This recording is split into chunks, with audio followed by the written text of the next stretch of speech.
el que entenem és que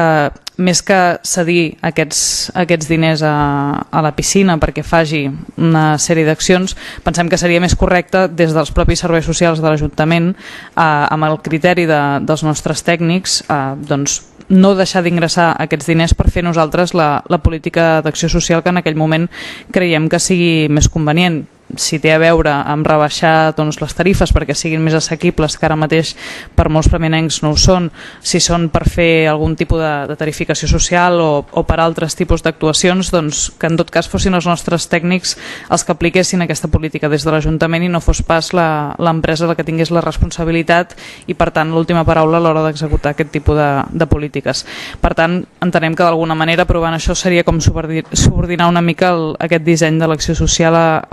a un privat i per tant doncs no hi podem estar a favor.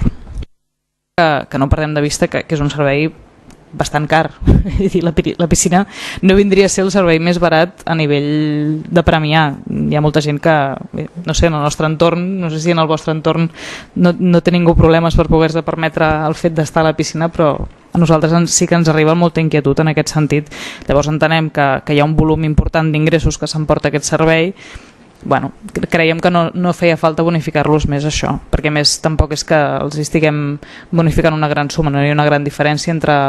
pagar-ho o no pagar-ho, però bé.